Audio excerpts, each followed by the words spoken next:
ಎಲ್ಲರಿಗೂ ನಮಸ್ಕಾರ. ನಿಮ್ಮ ಶ್ರಾವ್ಸ್ ಕಲ್ಪವೃಕ್ಷ ಚಾನಲ್ಗೆ ಸ್ವಾಗತ. ಇವತ್ತು 1 ಕಪ್ ಗೋಧಿ ಹಿಟ್ಟನ್ನು ಬಳಸ್ಕೊಂಡು ಮಕ್ಕಳಿಂದ ದೊಡ್ಡವರಿಗೆ ಇಷ್ಟ ಆಗ್ತಕ್ಕಂಥ ಒಂದು ಬಿಸ್ಕೆಟ್ನ ತುಂಬಾ ಸಿಂಪಲ್ಲಾಗಿ ಯಾವುದೇ ರೀತಿಯ ಓವನ್ ಇಲ್ಲದೆ ಯಾವ ರೀತಿ ಮಾಡೋದು ಅಂತ ನೋಡ್ಕೊಳ್ಳೋಣ. ಮಾಡೋ ವಿಧಾನ ನೋಡ್ಕೊಂಡು ಬಿಡೋಣ.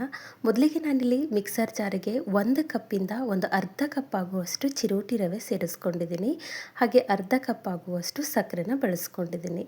1 ಏಲಕ್ಕಿನ ಈ ರೀತಿ ಫ್ಲೇವರ್ಗೋಸ್ಕರ ಸೇರಿಸ್ಕೊಂಡಿದ್ದೀನಿ. ಇವಾಗ ಇದನ್ನು ನೈಸಾಗಿ ನಾವು ಪೌಡ್ರ್ ಮಾಡ್ಕೊಂಡು ಬರಬೇಕು. ನೋಡಿ, ಈ ರೀತಿ ಪೌಡ್ರ್ ಮಾಡ್ಕೊಳ್ಬೇಕು. ಎಷ್ಟು ಸಾಧ್ಯನೋ ಅಷ್ಟು ನೈಸಾಗಿ ಪೌಡ್ರ್ ಮಾಡ್ಕೊಳ್ಳಿ. ನೋಡಿ, ಈ ರೀತಿ ಎಷ್ಟು ಸಾಧ್ಯನೋ ಅಷ್ಟು ನೈಸಾಗಿ ಪೌಡ್ರ್ ಮಾಡ್ಕೊಳ್ಳಿ. ಹಾಗೆ ಇಲ್ಲಿ ಸಕ್ಕರೆ ಬದಲಿಗೆ ನಿಮಗೆ ಸಕ್ಕರೆ ಇಷ್ಟ ಇಲ್ಲ ಅಂತಂದರೆ ಬೆಲ್ಲನೂ ಕೂಡ ಸೇರಿಸ್ಕೊಂಡು ಪೌಡ್ರ್ ಮಾಡ್ಕೊಳ್ಬೋದು. ಇವಾಗ ಇದನ್ನು ಬೇರೊಂದು ಪಾತ್ರೆಗೆ ನಾನು ತಗೊಳ್ತಿದ್ದೀನಿ. ನೋಡಿ, ಮಾಡ್ತಕ್ಕಂಥ ಬಿಸ್ಕೆಟು ಕಡಿಮೆ ಪ್ರಮಾಣದಲ್ಲಿ ಮಾಡ್ಕೊಳ್ತಿದ್ದೀನಿ. ಹಾಗಾಗಿ 1 ಕಪ್ಪಿಂದ ಅರ್ಧ ಕಪ್ ಆಗುವಷ್ಟು ಸಕ್ಕರೆ, ಅದರ ಜೊತೆಗೆ ರವೆ ತೊಗೊಂಡಿದ್ದೀನಿ. ನೀವೇನಾದರೂ ಕ್ವಾಂಟಿಟಿ ಜಾಸ್ತಿ ತೊಗೊಳ್ಳೋದಾಯಿತು ಅಂತಂದರೆ ಡಬಲ್ ಮಾಡ್ಕೊಳ್ಳಿ. ಇವಾಗ ಅದೇ ಕಪ್ಪಿಂದ 1 ಕಪ್ ಆಗುವಷ್ಟು ಗೋಧಿ ಹಿಟ್ಟು, ನಿಮ್ಮ ಕಡೆ ಯಾವುದು ಅವೈಲೇಬಲ್ ಇದೆ ಅದೇ ಗೋಧಿ ಹಿಟ್ಟನ್ನು ಸೇರಿಸ್ಕೊಳ್ಳಿ. ಮನೆಯಲ್ಲಿರೋದಾದರೂ ಆಯಿತು ಅಥವಾ ಅಂಗಡಿಯಲ್ಲಿ ತಂದಿರೋದಾದರೂ ಆಯಿತು. ಇವಾಗ ಒಂದು 2 ಸ್ಪೂನ್ ಆಗುವಷ್ಟು ನಾನಿಲ್ಲಿ ತುಪ್ಪನ ಸೇರಿಸ್ಕೊಂಡಿದ್ದೀನಿ. ಬೇಕು ಅಂದರೆ ತುಪ್ಪನ 1 ಸ್ಪೂನ್ ಕೂಡ ಹಾಕ್ಕೊಳ್ಬೋದು. ಇವಾಗ ಇದನ್ನು ನೀಟಾಗಿ ಕಲಿಸ್ಕೊಳ್ಳೋಣ. ಯಾವ ರೀತಿ ಕಲಿಸ್ಬೇಕು ಅಂತಂದರೆ, ಹಾಕಿರ್ತಕ್ಕಂಥ ಹಿಟ್ಟು ಆ ಒಂದು ತುಪ್ಪದ ಜೊತೆಗೆ ಬೆರೆತ್ಕೊಳ್ಬೇಕು. ಆ ರೀತಿ ಕಲಿಸ್ಕೊಳ್ಳಿ.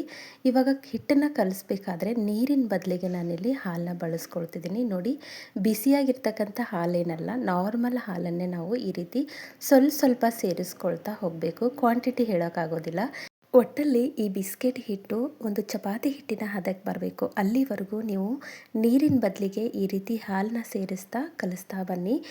ನೋಡಿ, ಈ ರೀತಿ ಕೈಯಿಂದ ನೀಟಾಗಿ ಹಿಟ್ಟನ್ನು ನಾವು ಚಪಾತಿ ಹಿಟ್ಟಿನ ಹದದಲ್ಲಿ ರೆಡಿ ಮಾಡಿಕೊಳ್ಬೇಕು.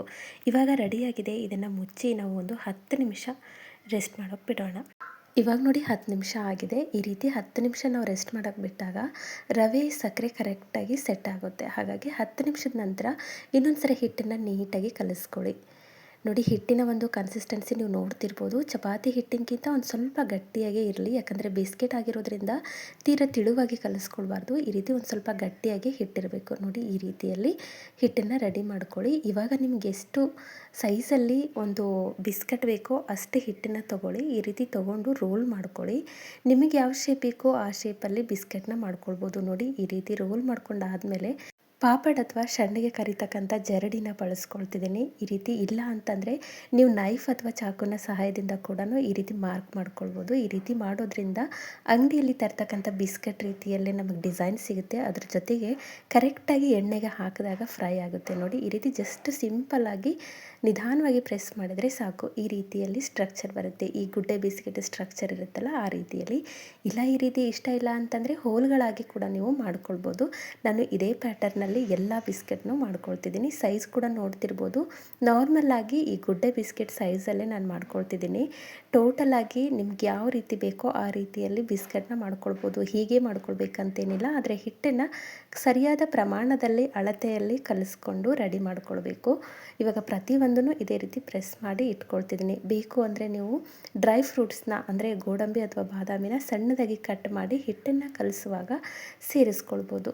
ಈ ರೀತಿ ಪ್ರೆಸ್ ಮಾಡಿ ನಿಧಾನವಾಗಿ ತೆಗೆದ್ರೆ ಆಯಿತು. ಸಿಂಪಲ್ ಆಗಿರ್ತಕ್ಕಂಥ ಒಂದು ಸ್ಟ್ರಕ್ಚರ್ನ ಕೊಟ್ಕೊಳ್ಬೋದು. ನೋಡಿ, ಎಷ್ಟು ಸಿಂಪಲ್ ಆಗಿದೆ ಅಲ್ವಾ? ಈ ರೀತಿ ಪ್ರತಿಯೊಂದನ್ನು ಮಾಡಿಟ್ಕೊಂಡಿದ್ದೀನಿ. ಅಂದರೆ ಎಷ್ಟು ಹಿಟ್ಟನ್ನು ಕಲಸಿಟ್ಕೊಂಡಿದ್ದೆ ಅಷ್ಟು ಹಿಟ್ಟನ್ನು ನಾನು ಇಲ್ಲಿ ಬಿಸ್ಕೆಟ್ಗಳಾಗಿ ರೆಡಿ ಮಾಡಿಟ್ಕೊಂಡಿದ್ದೀನಿ. ನೋಡಿ, ಈ ರೀತಿ ಸ್ಟ್ರಕ್ಚರ್ ಬರಬೇಕು ಅಂದರೆ ಜರಡಿನೇ ಬೇಕು ಅಂತಿಲ್ಲ, ನೈಫ್ ಸಹಾಯದಿಂದ ಕೂಡ ಈ ರೀತಿ ನೀವು ಲೈನಾಗಿ ಮಾಡ್ಕೊಳ್ಬೋದು. ಈ ಸೈಡಲ್ಲಿ ಗ್ಯಾಸ್ ಮೇಲೆ ಆಲ್ರೆಡಿ ನಾನು ಎಣ್ಣೆನ ಬಿಸಿ ಮಾಡಲಿಕ್ಕೆ ಇಟ್ಟಿದ್ದೆ. ಒಂದು ಮೀಡಿಯಮ್ ಫ್ಲೇಮಲ್ಲಿ ಎಣ್ಣೆನ ಕರೆಕ್ಟಾಗಿ ಬಿಸಿ ಮಾಡಿಟ್ಕೊಳ್ಳಿ. ಈ ರೀತಿ ಒಂದೊಂದು ನಾವು ರೆಡಿ ಮಾಡಿಟ್ಟಿರ್ತಕ್ಕಂಥ ಬಿಸ್ಕೆಟ್ನ ಬಿಡ್ತಾ ಹೋಗೋಣ.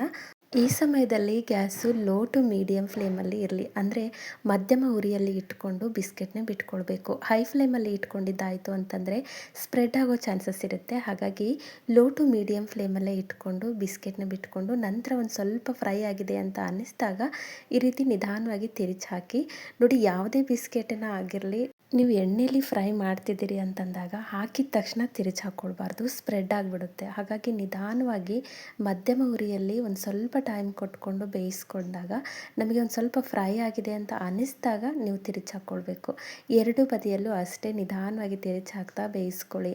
ನೋಡಿ, ಮೀಡಿಯಮ್ ಫ್ಲೇಮಲ್ಲೇ ಗ್ಯಾಸ್ ಇದೆ ಅಂದಾಗ ಮಾತ್ರ ಒಳಗಡೆ ಕೂಡ ತುಂಬಾ ಪರ್ಫೆಕ್ಟಾಗಿ ಬೆಂದ್ಕೊಳ್ಳುತ್ತೆ. ಹೈ ಫ್ಲೇಮಲ್ಲಿ ಇಟ್ಟಿದ್ದಾಯಿತು ಅಂತಂದರೆ ಬೇಗ ಕಲರ್ ಚೇಂಜ್ ಆಗುತ್ತೆ, ಆದರೆ ಒಳಗಡೆ ಬೆಂದಿರೋದಿಲ್ಲ. ಹಾಗಾಗಿ ಮೀಡಿಯಮ್ ಫ್ಲೇಮಲ್ಲೇ ಇಟ್ಕೊಂಡು ಬೇಯಿಸ್ತಾ ಬನ್ನಿ. ನೋಡಿ ಕಲರ್ ಚೇಂಜ್ ಆಗ್ತಿದೆ. ಈ ರೀತಿ ಕಲರ್ ಚೇಂಜ್ ಆಗಿ ಇನ್ನೂ ಸ್ವಲ್ಪ ಗಾಢವಾಗಿ ಗೋಲ್ಡನ್ ಕಲರ್ ಬಂದರೆ ಸಾಕು, ಬಿಸ್ಕೆಟ್ನ ನಾವು ತಗೊಳ್ಬೋದು. ಹಾಗೆ ಬೇಯಿಸುವಾಗ ನೋಡ್ತಿರ್ಬೋದು ನೀವು ಸೈಜಲ್ಲಿ ವೇರಿಯೇಷನ್ ಅಂದರೆ ವ್ಯತ್ಯಾಸ ಕಂಡು ನಾವು ಮಾಡಿದಾಗ ಸೈಜ್ ಸ್ವಲ್ಪ ಸಣ್ಣದಾಗಿತ್ತು. ಈ ರೀತಿ ಎಣ್ಣೆಲಿ ಹಾಕಿ ಫ್ರೈ ಮಾಡಿದಾಗ ಉಬ್ಕೊಂಡು ಬರಬೇಕು. ಈ ರೀತಿ ಬರಬೇಕು ಅಂತಂದರೆ ಹೇಳಿರ್ತಕ್ಕಂಥ ಮೇಜರ್ಮೆಂಟ್ನ ಕರೆಕ್ಟಾಗಿ ಹಾಕ್ಕೊಳ್ಬೇಕು. ಇವಾಗ ರೆಡಿಯಾಗಿದೆ, ನಾನು ಎಣ್ಣೆಯಿಂದ ತೆಗಿತಾ ಇದ್ದೀನಿ. ಇಷ್ಟು ಕಲರ್ ಆದರೆ ಸಾಕು, ಜಾಸ್ತಿನೂ ಆಗೋದು ಬೇಡ. ನೋಡಿ ಪ್ರತಿ ಬ್ಯಾಚನ್ನು ಕೂಡ ಇದೇ ರೀತಿ ಬೇಯಿಸ್ಕೊಳ್ಬೇಕು. ಇನ್ನೊಂದು ಬ್ಯಾಚ್ ಕೂಡ ನಾನು ಹಾಕ್ಕೊಳ್ತಿದ್ದೀನಿ. ಮೀಡಿಯಮ್ ಫ್ಲೇಮಲ್ಲೇ ಮಧ್ಯಮ ಉರಿಯಲ್ಲೇ ಗ್ಯಾಸ್ ಇರಲಿ. ಈ ರೀತಿ ಮಾಡಿರ್ತಕ್ಕಂಥ ಬಿಸ್ಕೆಟ್ನ ನಿಧಾನವಾಗಿ ಬಿಡ್ತಾ ಹೋಗಿ. ಇದನ್ನು ಕೂಡ ಅಷ್ಟೇ ಮಧ್ಯಮ ಉರಿಯಲ್ಲೇ ಇಟ್ಕೊಂಡು ನಿಧಾನವಾಗಿ ತಿರುಚಿ ಹಾಕ್ಕೊಳ್ಬೇಕು. ತಿರುಚಿ ಯಾವಾಗ ಹಾಕ್ಕೋಬೇಕು ಅಂದರೆ ಇಲ್ಲಿ ಕಾಣಿಸ್ತಿದೆ ನೋಡಿ, ಈ ರೀತಿ ಬೆಂದ್ಕೊಳ್ಬೇಕು. ಹಾಕಿರ್ತಕ್ಕಂಥ ಬಿಸ್ಕೆಟ್ನ ಕಲರು ನಾರ್ಮಲ್ ಆಗಿರ್ತಕ್ಕಂಥ ಕಲರಿಂದ ಚೇಂಜ್ ಆಗಬೇಕು. ಆ ರೀತಿ ಆದಾಗ ಮಾತ್ರ ತಿರುಚಿ ಹಾಕ್ಕೊಳ್ಳಿ.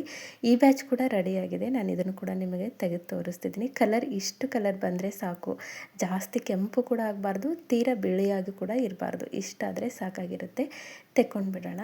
ನೋಡಿ ಇಷ್ಟೇ ಸಿಂಪಲ್ಲಾಗಿ ಈ ಬಿಸ್ಕೆಟ್ನ ಮಾಡ್ಕೊಳ್ಬೋದು. ಗೋಧಿ ಹಿಟ್ಟಿನಿಂದ ಮಾಡಿರೋದ್ರಿಂದ ಆರೋಗ್ಯಕ್ಕೂ ಕೂಡ ತುಂಬಾ ಒಳ್ಳೆಯದು. ನೀವೇನಾದರೂ ನಟ್ಸ್ನ ಅಥವಾ ಡ್ರೈ ಫ್ರೂಟ್ಸ್ನ ಹಾಕಿದ್ದಾಯಿತು ಅಂತಂದರೆ ಈ ಗುಡ್ಡೆ ಬಿಸ್ಕೆಟ್ನ ರೀತಿಯಲ್ಲೇ ಈ ಬಿಸ್ಕೆಟ್ ಕೂಡ ರೆಡಿಯಾಗಿರುತ್ತೆ. ತುಂಬ ಪರ್ಫೆಕ್ಟಾಗಿರುತ್ತೆ, ರುಚಿ ಕೂಡ ಅಷ್ಟೇ. ಹಾಗೆ ಬಿಸ್ಕೆಟ್ನ ಯಾವುದೇ ಬಿಸ್ಕೆಟ್ ಆಗಿರಲಿ ಮಾಡಿದ ತಕ್ಷಣ ನಾವು ಬಳಸೋಕ್ಕಾಗೋದಿಲ್ಲ. ಒಂದು ಅರ್ಧ ಗಂಟೆ ಆದರೂ ಬಿಟ್ಕೊಳ್ಬೇಕು, ಸೆಟ್ ಆಗಬೇಕು. ಆವಾಗ ಮಾತ್ರ ಗಟ್ಟಿಯಾಗಿರುತ್ತೆ. ಈ ಬಿಸ್ಕೆಟ್ನ ಮಾಡಿದ ತಕ್ಷಣ ಬಳಸಿದ್ದಾಯಿತು ಅಂದರೆ ಮೆತ್ತಗೆ ಅನ್ನಿಸ್ಬಿಡುತ್ತೆ. ಹಾಗಾಗಿ ಒಂದು ಅರ್ಧ ಗಂಟೆ ನಂತರ ಬಳಸ್ಕೊಳ್ಳಿ, ಸೆಟ್ ಆಗಿರುತ್ತೆ. ಇವಾಗ ನೋಡಿ ನಾನು ತೋರಿಸ್ತಿರೋದು ಇನ್ನೂ ಅರ್ಧ ಗಂಟೆ ಆಗಿಲ್ಲ, ಒಂದು 10 ನಿಮಿಷ ಆಗಿದೆ. ಆದರೂ ಕೂಡ ಬಿಸ್ಕೆಟ್ ಒಳಗಡೆಯಿಂದ ಎಷ್ಟು ಪರ್ಫೆಕ್ಟ್ ಆಗಿದೆ ನೋಡಿ. ಇಷ್ಟೇ, ತುಂಬಾ ಸಿಂಪಲ್ಲಾಗಿ ಈ ಒಂದು ಗೋಧಿ ಹಿಟ್ಟಿನ ಬಿಸ್ಕೆಟ್ನ ನೀವು ಮಾಡ್ಕೊಳ್ಬೋದು. ಐ ಹೋಪ್ ಇವತ್ತು ನಾನು ಮಾಡಿರ್ತಕ್ಕಂಥ ಈ ಬಿಸ್ಕೆಟ್ ರೆಸಿಪಿ ನಿಮಗೆ ಭಾಳ ಇಷ್ಟ ಆಗದ ಅಂದ್ಕೊಳ್ತೀನಿ. ಇಷ್ಟ ಆಗಿದ್ದರೆ ದಯವಿಟ್ಟು ನನ್ನ ಚಾನಲ್ನ ಸಬ್ಸ್ಕ್ರೈಬ್ ಮಾಡ್ಕೊಳ್ಳಿ. ಹಾಗೆ ಈ ಒಂದು ರೆಸಿಪಿನ ನಿಮ್ಮ ಫ್ರೆಂಡ್ಸ್ ಆ್ಯಂಡ್ ಫ್ಯಾಮಿಲಿಗೆ ಶೇರ್ ಮಾಡಿ. ನಾಳೆ ಮತ್ತೊಂದು ಹೊಸ ರೆಸಿಪಿಯೊಂದಿಗೆ ಸಿಗೋಣ. ಧನ್ಯವಾದ.